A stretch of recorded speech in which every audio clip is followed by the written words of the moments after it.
দিলে যদি পুত্র মরে, আমি তো চাইনি তোমার কাছে, আমি তো বলিনি আমার সংসার দাও, আমার স্ত্রী দাও, পুত্র দাও, তুমি তো দিয়েছিলে। তবে দিলেই যখন বলো না, বলো দিলে যদি পুত্র মরে, কেড়ে কেন নিতে পারি না সহিতে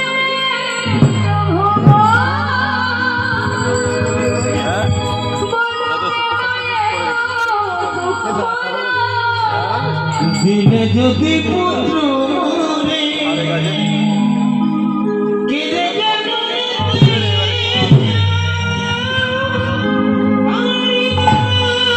সহিতে প্রভু, কেন এত দুঃখ দাও, বিষম বেদনা সহিতে পারি না দয়াময়, যে বিষম বেদনা আমি আর সহিতে পারি না। প্রভু গো,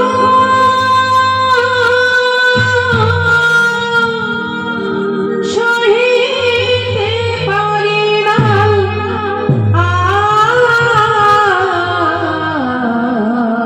তুমি যে ব্যথা দিয়ে আমায় ব্যথা দিও না। চলে গেল মা, প্রাণ হারালো পিতার কোলে। গোবিন্দ ঘোষ নিজের সন্তানকে কোলে করে নিয়ে গঙ্গার ঘাটে গিয়ে মাটি খুঁড়ে সন্তানের সমাধি দিল। গঙ্গায় স্নান করে ঘরে এসে ১৪ বছর পরিধান করে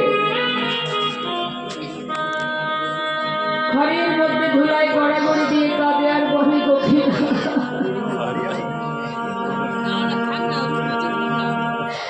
কোথায় গেলি একবার এসে বাবা বলে যা। ও গোপীনা, তুই ছাড়া যে আমার আর কেউ নেই। কোথায় গেলি তুই? একবার আয় বাবা, একবার বাবা বলে ডাক। ও গোপীনা,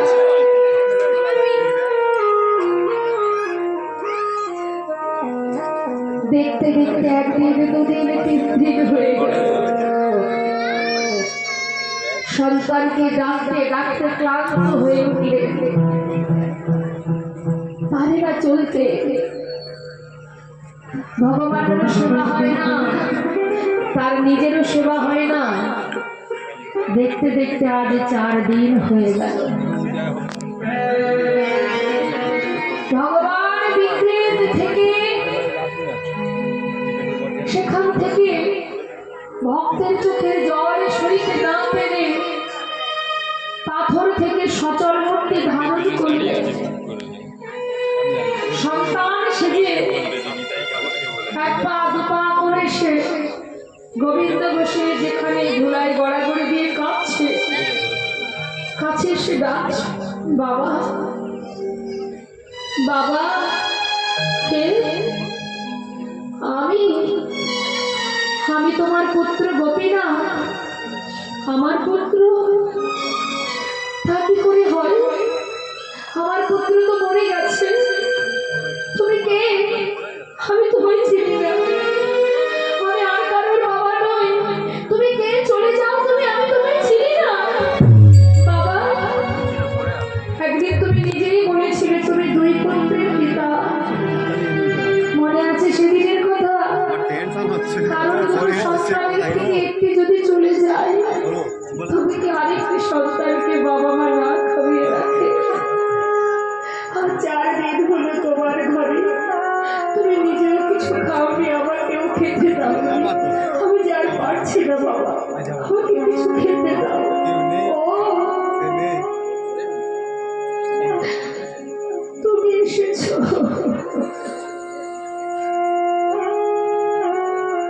আমাকে বাবা বলে ডাকলে তুমি। তুমি তো সোনার সিংহাসনে বসে থাকো, আমার মতো একজন অধমকে তুমি বাবা বলে ডাকলে।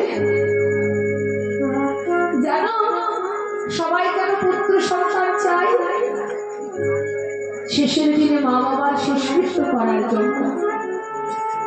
আজ তো তুমি আমাকে বাবা বলে ডাকলে, পারবে শেষের দিনে আমার শেষকৃত্য করতে?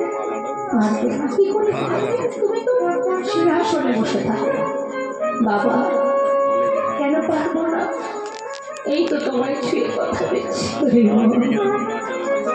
আমি তোমার শেষকৃত্য করবো। পারবে আমার জন্য কাজটা দিতে?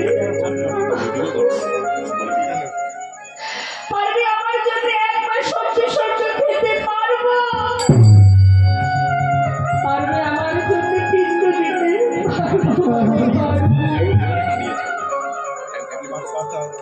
একদিন তো দিন নয়, পৃথিবীতে যতদিন চন্দ্র সূর্যের উদয় হবে ততদিনে আমি তোমার শেষকৃত্য করে যাব। কতদিন আমি তোমায় ছিল, এবার কিছু খেতে দাও।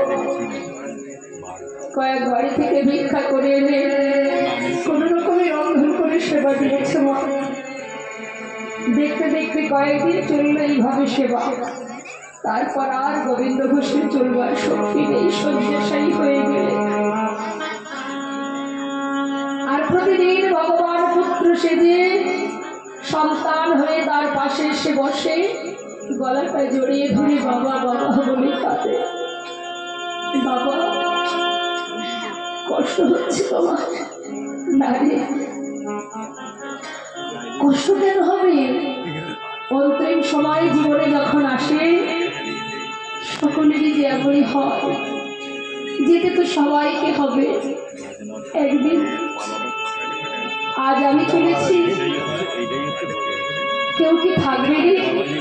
কেউ আগে যাবে, কেউ পরে যাবে। তবে তুই কাঁদছিস কেন গোপীনাথ? আজ আর ভগবান যে পুত্র সেজে পাশে বসে আছে সেটা কিন্তু তার স্মরণে নেই মা, সব বিস্মরণ হয়ে গেছে। অন্তিম সময় এসে গেছে তো